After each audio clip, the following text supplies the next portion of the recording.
Senate President Akpabio dismisses Natasha's sexual harassment allegation, claims he never harassed any woman. On March 5, 2025, during a Senate plenary session, Senate President Godswill Akpabio publicly denied allegations of sexual harassment made against him by Senator Natasha Akpoti-Uduaghan. Akpabio emphasized his respect for women, attributing it to his upbringing by his late single mother and noting his recognition as Nigeria's most gender-friendly governor during his tenure from 2007 to 2015. Earlier in the session, Senator Akpoti-Uduaghan, representing Kogi Central, formally submitted a petition accusing Akpabio of sexual harassment, abuse of office, and obstruction of her legislative functions. She referenced a previous interview where she had discussed these allegations and sought an official investigation by the Senate Committee on Ethics and Privileges. However, the Senate rejected the petition, citing procedural grounds. Senate Chief Whip Mohammed Tahir Mungunu and Senate Leader Opeyemi Bamidele argued that the petition contravened the Senate standing rules, which prohibit consideration of matters already before a court of competent jurisdiction. They also noted that it was against the rules to receive a petition signed by a senator. This incident has garnered significant public attention, with discussions unfolding across various media platforms. Akpabio has urged the public to refrain from drawing conclusions and to allow the legal process to take its course. Court stops Senate committee from probing Senator Natasha.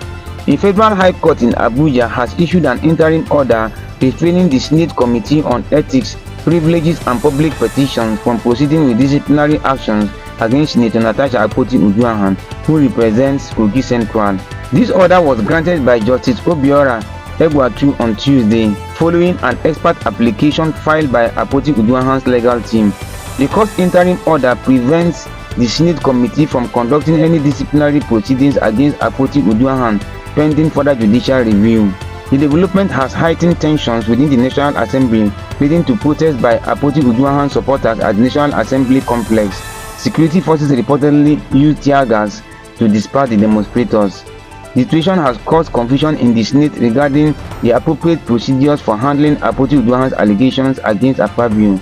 Debates have arisen over whether the Senate has the jurisdiction to address the matter, given that it is now before the court. As of now, the Senate disciplinary proceedings against Senator Akpoti-Uduaghan are on hold, awaiting further legal determinations. Katsina government announces special cases for SSCE candidates amid backlash over school closure for Ramadan. In response to public concerns regarding the closure of schools during the holy month of Ramadan, the Katsina state government has announced the implementation of special extra lessons for senior secondary certificate examination candidates across public, private and community schools.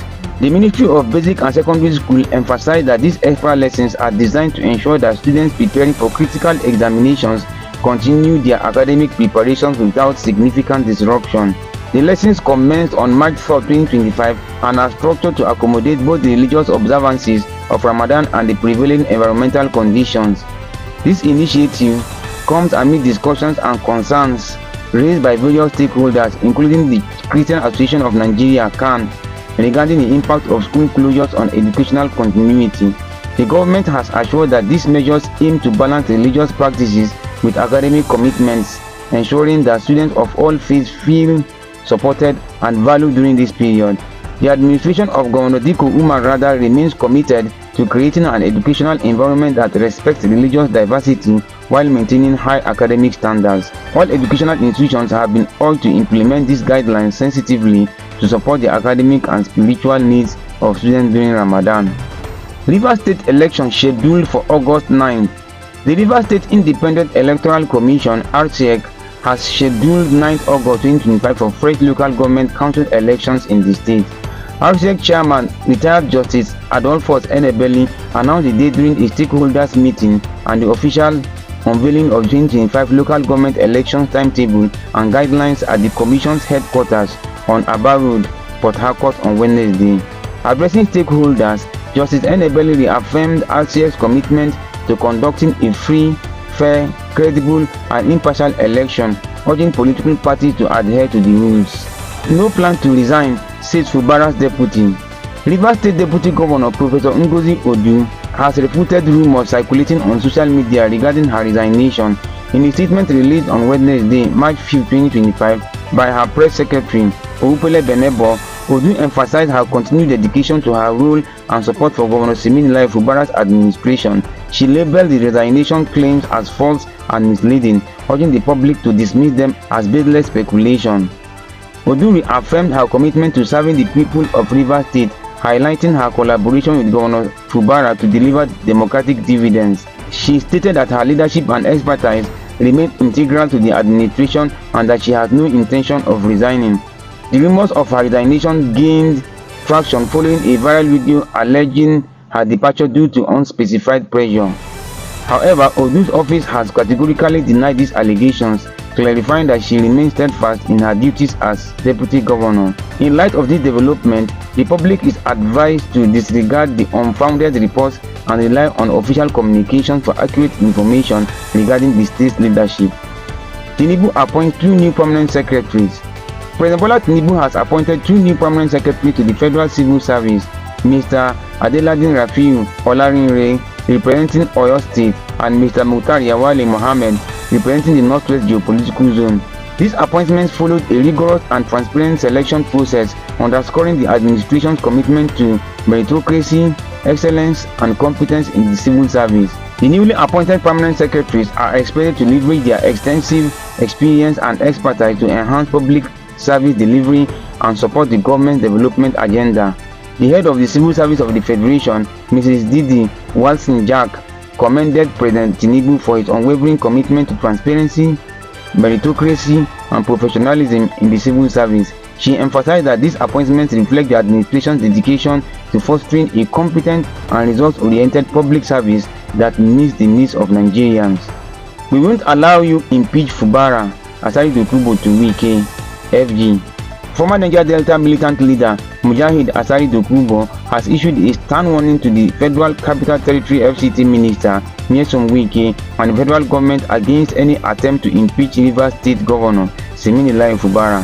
In a video circulated on social media, Dokubo emphasized that the Ijaw people will vehemently oppose such actions. The tension arises amid speculation that the Rivers State House of Assembly, reportedly aligned with Wike, is considering Fubara's impeachment. The assembly, led by Martin Ameule, recently gave Governor Fubara a 48-hour ultimatum to resubmit the 2025 budget for approval, an ultimatum set to expire today, March 5th. Addressing President Bola Tinubu directly, Dokubo urged him to intervene and caution Wike, stating that any move to impeach Fubara will escalate tensions in Rivers State. He warned that such an attempt could make it challenging for Wike and 27 assembly members supporting him to operate within the state. Dokubo underscored the resolve of the Ijaw people, referencing past instances in Ondo and Delta states where they fiercely resisted unfavorable actions. In his message, Dokubo stated it will be difficult to impeach Sim Fubara and bring a governor. It is not going to be possible. He called for maintaining the current state of affairs to prevent potential unrest. This development highlights the deepening political rifts in Rivers State and the potential implications for its governance and stability. Follow for more. March 5th, 2025.